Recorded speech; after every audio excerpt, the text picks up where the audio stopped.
Bonjour à tous, bienvenue au Studio GACO pour une nouvelle émission Ulco à ton service. Aujourd'hui, je suis en bonne compagnie. Je suis entouré de dames. Alors je vais pas dire les drôles de dames, parce qu'aujourd'hui on est quand même... mais on va garder le sourire, bonjour pour cette Charlie. émission. Alors bonjour tout d'abord à notre invitée, Myriam Lemaire, bonjour. Vous Bonjour. êtes responsable relations internationales, on y reviendra tout de suite pour l'ULCO. Bonjour à Séverine Bouteiller. Bonjour. Responsable relations internationales également, mais pour l'IUT, spécialement pour le département gestion administrative et commerciale. Et bonjour Emma, notre chroniqueuse du jour. Bonjour Emma. Bonjour. Alors Emma est étudiante en DUT GACO et elle nous parlera tout à l'heure de mobilité.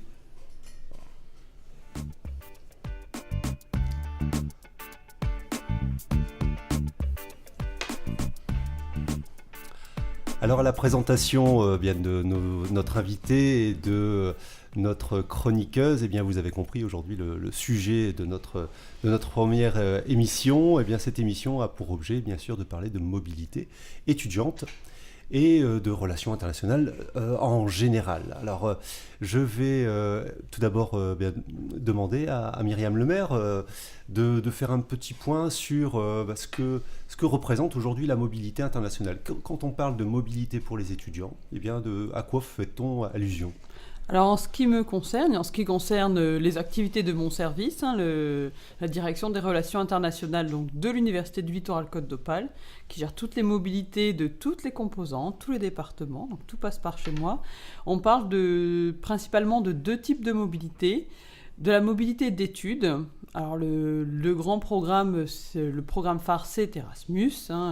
Qu'on connaît tous, voilà, qui fête ses 30 ans. Tout à fait, qui a fêté ses 30 ans cette année. On a d'ailleurs proposé une action le jour des 30 ans, c'était autour de la mi-octobre. Et donc de la mobilité d'études, où il s'agit de partir chez l'un de nos partenaires pendant un semestre ou deux. Et également, ce qu'on propose aux étudiants, c'est de financer leur stage à l'étranger. Alors, ce sont deux choses différentes, les calendriers sont différents, etc.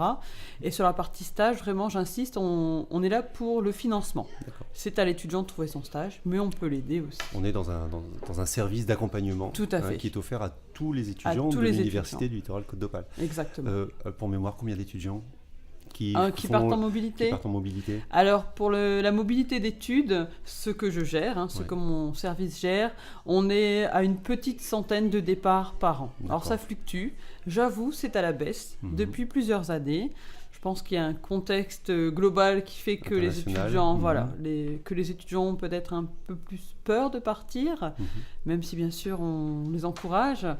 Mais voilà, on tourne autour d'une petite centaine chaque année. D'accord. Donc peut-être qu'avec cette émission, on va doubler les effectifs. Pourquoi pas ? Très bien, merci Myriam. Je me tourne maintenant vers Séverine Bouteiller qui, elle aussi, a pour mission de développer cette mobilité, mais davantage pour une composante de l'Université du Littoral, l'IUT, spécialement pour un département.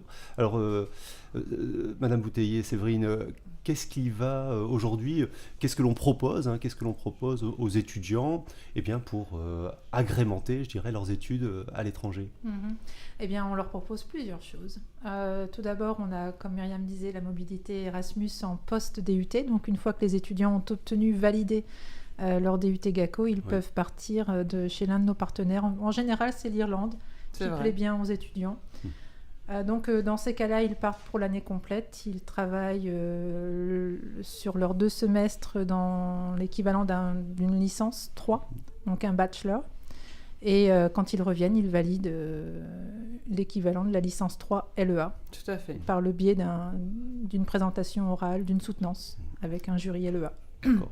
Donc c'est pas, bien entendu, lorsque je vous ai présenté, on n'a pas deux services différents, c'est bien entendu un service commun avec des relais, je pense, dans les composantes de l'université. J'appelle souvent Myriam ou ses collègues pour avoir des infos. Oui, bien sûr, on travaille ensemble. Voilà, et ce n'est pas facile, je pense, de s'y retrouver pour un étudiant, et votre accompagnement est pleinement nécessaire. C'est au tour maintenant d'Emma, dans notre émission dédiée aux relations internationales, de nous parler de la préparation. C'est un moment important pour partir étudier à l'étranger. Cette mobilité, c'est quelque chose de plus en plus populaire, Emma. Alors oui, effectivement, en effet, un étudiant sur 3 en 2016 a étudié en partie à l'étranger. Et oui, partir ou rester, beaucoup d'étudiants se posent néanmoins cette question.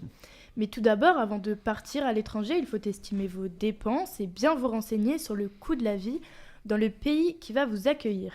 Il est donc nécessaire de partir avec un budget approprié pour ne pas se retrouver au dépourvu. Et l'argent, le nerf de la guerre, mais que faut-il prévoir pour ce budget ? Alors d'abord, le budget doit prendre en compte le logement, le visa, transport, nourriture ainsi que les taxes.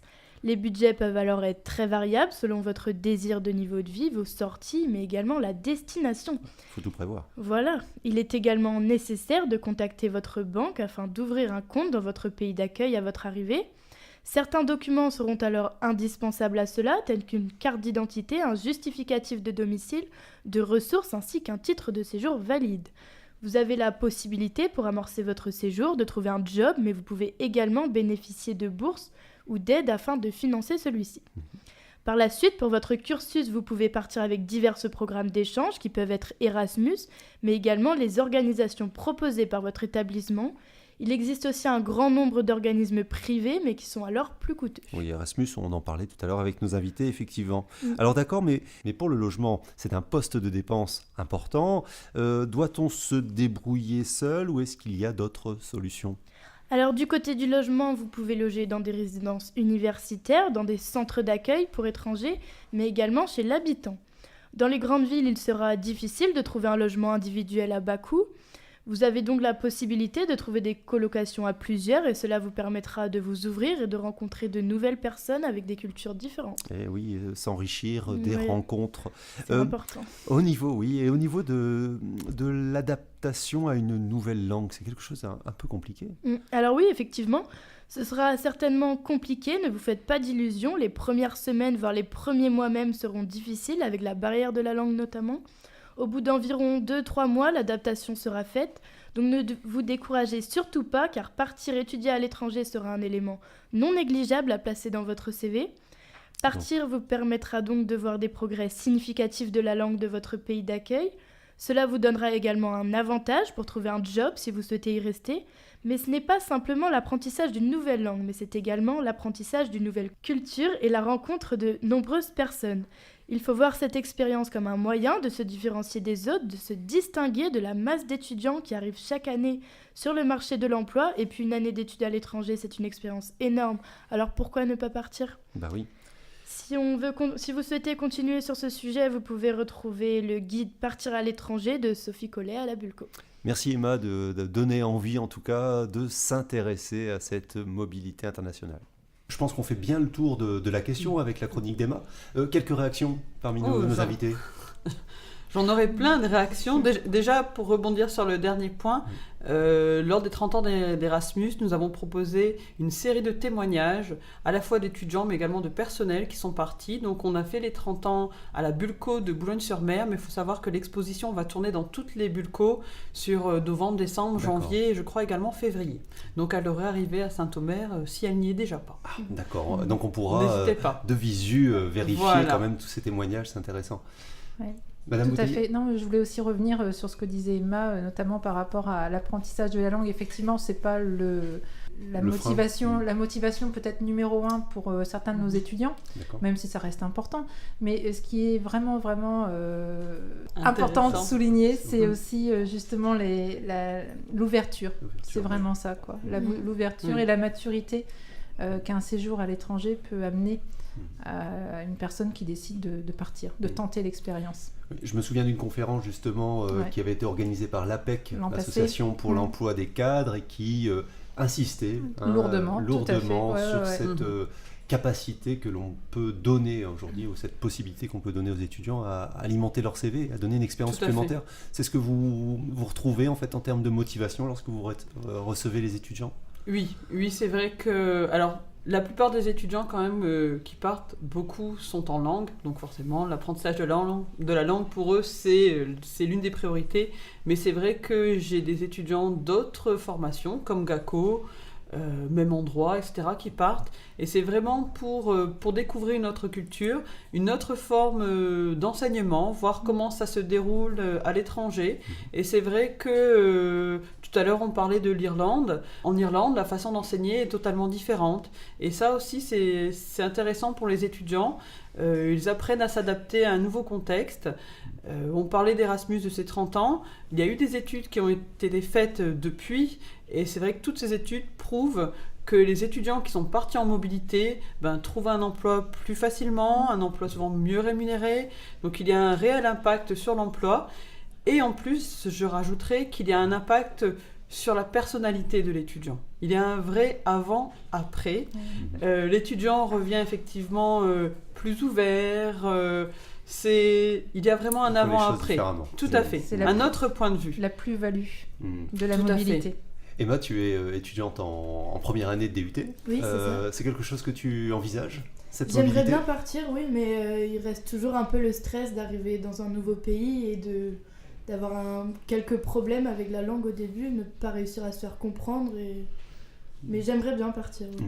Le problème de la langue n'est pas toujours celui-là. On a également des échanges avec des pays francophones. Tout à fait, oui. En GACO. Je t'en prie. Au département GACO, effectivement, les étudiants ont la possibilité de partir au Canada pour un semestre. C'est le premier semestre de la deuxième année, donc en fait c'est le semestre 3 de leur formation. Donc ils partent chez un de nos partenaires canadiens. Pour le moment, nous avons 2 partenaires de cégep francophones, mais on est en train de négocier pour pouvoir établir un nouveau partenariat avec un cégep anglophone cette fois. Votre travail, Myriam Lemaire, au service Relations internationales, est-ce que c'est également d'accueillir dans de bonnes conditions les étudiants étrangers qui demandent à faire la mobilité, mais là dans l'autre sens, c'est-à-dire de venir en France? Tout à fait, effectivement, on s'occupe des départs, mais on s'occupe également de l'accueil. Donc ça veut dire être en contact avec les universités partenaires.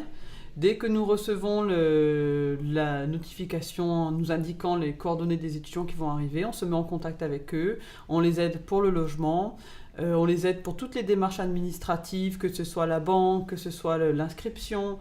On leur prévoit également plusieurs visites dans l'année, une visite du campus, ils ont des étudiants tuteurs, référents. Et voilà, on essaye de faire en sorte que ça se passe au mieux. Et c'est vrai que tout à l'heure, Emma parlait de toutes ces démarches-là. Bien souvent, chez nos partenaires, il faut savoir qu'ils organisent une semaine d'intégration pour régler tous ces petits tracas administratifs liés à l'arrivée, au logement, etc. Et c'est vrai que, je rappelle, ce sont des mobilités que nous appelons encadrées. Ça veut dire qu'il y a un accord qui a été signé. Il faut savoir que dans le cadre d'Erasmus, nous avons une charte Erasmus avec des obligations à respecter, que ce soit à l'accueil ou au départ. Et voilà, nous faisons en sorte que la mobilité se passe au mieux. Voilà, donc le bien-être de l'étudiant, et vous avez raison de rappeler que tout cela est encadré par des conventions. Hein. Donc à l'origine, il y a quand même une discussion qui dure plus ou moins longtemps avec des universités partenaires. Tout à fait, tout à fait. Mon service gère l'établissement des conventions. Alors il y a plusieurs sortes de conventions. Les conventions Erasmus, mais également des conventions d'échange d'étudiants, des doubles diplômes, c'est encore un autre aspect. Et effectivement, il y a des négociations quelque part, parce que les réglementations ne sont pas les mêmes partout. Donc on doit pouvoir s'adapter. Généralement, ça se passe très bien. Il n'y a pas de souci. Nous avons fait une émission dernièrement que vous pouvez retrouver sur YouTube, sur le YouTube de l'unité du littoral, à propos d'un échange avec le Japon. Et donc c'est vrai que quand on parle de pays différents, de cultures différentes, là on est quand même très loin. Hein. Donc lorsqu'on fait un échange avec le Canada et le Québec, on pourrait se dire qu'on a des appétences ou des atomes crochus. Voilà. Alors que c'est nos cousins, effectivement, avec le Japon, c'est peut-être plus compliqué. Oui, c'est vrai que pour certains pays, nous avons des partenariats, par exemple, avec la Corée du Sud, avec le Japon, avec le Brésil. C'est vrai qu'il peut y avoir un peu un choc culturel. Et ça, c'est à nous aussi de préparer l'étudiant, non seulement d'un point de vue budgétaire, etc., mais aussi lui expliquer qu'il y a des choses qu'on ne fait pas. Par exemple, au Japon, on ne se mouche pas. Ce sont des choses, voilà, on renifle. On n'a pas le droit d'avoir de rhume, alors. Voilà, donc, et c'est vrai que ça fait partie, tout à l'heure on parlait de découverte de culture, c'est vrai que le Japon, c'est tout à fait autre chose. On ne part pas en Espagne, c'est autre chose. Bon, par contre, le dépaysement est bien là, et bien sûr. c'est intéressant. Pour revenir à l'intérêt que peut avoir l'étudiant, on a parlé bien sûr de bénéfices pour le CV. Est-ce que on voit également d'autres possibilités, des possibilités en termes de recrutement qui se développent, Séverine Bouteiller, en termes de stages, d'écoles qui s'ouvrent parce que l'on a fait une mobilité? Est-ce que c'est également quelque chose à prendre en compte? Oui, bien sûr. C'est un des éléments clés d'une sélection dans les écoles. Encore une fois, on est là quand on doit faire une sélection, départager des étudiants, des candidats. On va regarder ce qui ressort en fait de leur profil. Et une expérience à l'étranger, outre l'intérêt que ça peut amener par rapport aux compétences linguistiques, va aussi démontrer la maturité de l'étudiant. Encore une fois, c'est vraiment la plus-value de la mobilité. Donc quand on part pour un stage à l'étranger, la maturité, je dirais, elle est encore accrue, puisque là, on est dans un contexte professionnel et du coup, on doit vraiment s'adapter rapidement et puis prendre ses marques et développer nos compétences linguistiques et professionnelles. Et quand on part en période d'études, c'est la même chose, en fait. On n'est pas dans le contexte professionnel, mais on arrive aussi à acquérir forcément une nouvelle méthode de travail, comme tu disais tout à l'heure, Myriam. C'est vrai que chez nos partenaires, que ce soit les partenaires canadiens ou les partenaires irlandais, les méthodes de travail ne sont pas du tout les mêmes. La façon, les méthodes d'apprentissage, ça n'a rien à voir. Donc c'est toujours intéressant de toute façon pour l'étudiant. Ce n'est pas une perte de temps, voilà. C'est sûr. Au contraire. Donc on mesure bien l'intérêt que peut avoir l'étudiant, mais en tout cas, ce que disait Emma aussi tout à l'heure, tu disais que ça se prépare. Je veux dire, alors, combien de temps, quels conseils donner, quelle est la démarche, comment pourrait-on imaginer un calendrier idéal pour cette recherche, Séverine ou Myriam? Je t'en prie. Je vais parler en fait pour GACO, en fait, nos étudiants. En général, on parle des mobilités, que ce soit pour les stages ou pour les études, on en parle en début d'année, en fait, dès septembre. On a déjà organisé une réunion. Donc un an avant. Oui, un an avant le départ. Et en général, donc on a organisé une réunion courant septembre. Là, bientôt, il y en aura une deuxième en décembre. Les étudiants vont devoir candidater. Il y aura une sélection s'il y a trop de candidats par rapport aux places qui sont disponibles, bien sûr. Et ensuite, les démarches se feront auprès du partenaire. C'est ça. Donc, grosso modo, je dirais une candidature aux alentours de décembre-janvier pour avoir une décision ferme au mois de mars. D'accord. Donc ça, c'est la procédure ou le travail administratif pour l'inscription. Est-ce qu'il n'y a pas un parcours du combattant quand même, sans langue de bois, pour récupérer des aides, par exemple, pour être aidé financièrement? Ça se fait par la suite. Ça se fait une fois que l'étudiant a été sélectionné. Effectivement, sur les autres composantes, parce que chaque composante a un peu son calendrier, que ce soit l'école de commerce, l'école d'ingénieurs ou les autres départements, histoire, langue, chacun a un peu son calendrier, mais on se rejoint. Effectivement, je vois dans les CGU, Dunkerque, Boulogne, Calais, les réunions d'information auront lieu début janvier pour présenter à la fois les mobilités en convention, Erasmus, en convention d'échange, et également par le biais du programme BCI, qui est spécifique avec le Québec. Pour un retour début février, il faut savoir que certains de nos partenaires nous imposent à avoir les nominations, donc les noms des étudiants qui vont arriver chez eux dès la fin février ou début mars. Donc nous, on s'adapte en fonction. Et une fois que l'étudiant a été sélectionné par sa commission relations internationales, souvent interne à la composante, les dossiers arrivent chez moi au service relations internationales. Et donc là, c'est ma collègue Hélène Pillan qui, en fonction du profil de l'étudiant, selon qu'il parte en Europe ou hors Europe, selon qu'il soit boursier ou non boursier, qui envoie les différents dispositifs d'aide. Donc, sans langue de bois, je disais, est-ce que ce n'est pas un peu compliqué aujourd'hui de s'y repérer pour un étudiant? Bien sûr, votre rôle de guider, mais est-ce que c'est pas compliqué quand même d'essayer de préparer ce projet financièrement? C'est vrai que, comme je disais, les étudiants ont droit à plusieurs aides. Notre service gère plusieurs aides qui viennent de sources de financement différentes. Donc il y a 3 aides, donc l'aide Erasmus, l'allocation Erasmus, qui vient de la Commission européenne, avec notre agence nationale qui est basée à Bordeaux. Il y a la bourse Mermoz, qui est une aide qui est de région, tout à fait, qui est gérée par le Conseil régional. Et il y a également l'aide à la mobilité internationale, qui est une aide gérée par le ministère de l'Enseignement supérieur et des Recherches et de l'Innovation. Donc 3 aides différentes. Et c'est vrai que pour chaque aide, il faut faire un dossier. Et les justificatifs au retour, on a l'impression de refaire la même chose, mais chacun a besoin de son papier. Voilà. Alors, mes collègues sont là pour vérifier que les étudiants ont renvoyé tous les documents, même si ça peut paraître quelquefois un peu redondant. Ouais. Mais c'est vrai que les étudiants ont quand même la chance de pouvoir cumuler certaines aides, plusieurs aides. Et voilà, ça les encourage à partir aussi. D'accord, rappelons que la bourse Mermoz, qui est donnée par le Conseil régional, la région Hauts-de-France, et donc va jusqu'à 92,40 précisément tout à fait, euros par semaine. Bon, c'est pas négligeable, mais ça demande quand même aussi un effort financier de la part de l'étudiant, je suppose. Ça ne vient pas du tout annuler, je pense, les dépenses. Non. Après, comme on le précise aux étudiants lorsqu'on fait nos réunions d'information, les bourses ne sont pas là pour financer la totalité du séjour.